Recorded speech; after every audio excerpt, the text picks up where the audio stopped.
کہ حضور کنزُ العلماء مفکر اسلام ڈاکٹر محمد اشرف آصف جلالی صاحب نے جو تحقیقات پیش کی وہ اکابرین اہل سنت کے نظریہ کے عین مطابق ہیں، اور ہم کنزُ العلماء مفکر اسلام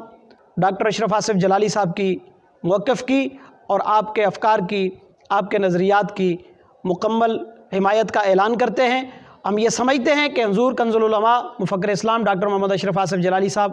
دامت برکاتہم العالیہ فکر اعلی حضرت کے عین مطابق عقیدہ اہل سنت کی سرحدوں کے بہترین محافظ ہیں، اور وہ انہی سرحدوں پر پیرا دے رہے ہیں۔ لہٰذا اگر ہم سمجھیں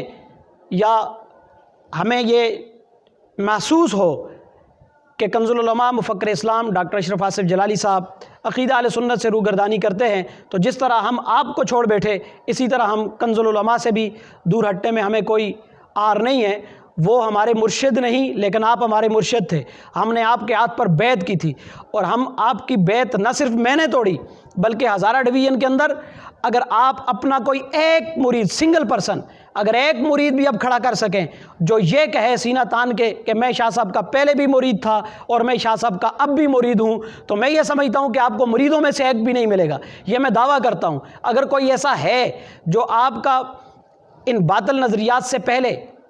جب آپ فکر اعلیٰ حضرت کے داعی تھے اس وقت جو بندہ آپ کا مرید تھا آج بھی وہ ہزارہ ڈویژن میں آپ کا مرید ہو، تو میرا یہ آپ کو چیلنج ہے، اگر آپ ایک مرید کھڑا کریں تو آپ کو میں منہ مانگی قیمت اس کی ادا کرنے کے لیے تیار ہوں۔ پھر آپ کو سمجھ جانا چاہیے کہ مریدوں کو مسئلہ سمجھ آ گیا تو آپ کن وادیوں میں بھٹک رہے ہیں۔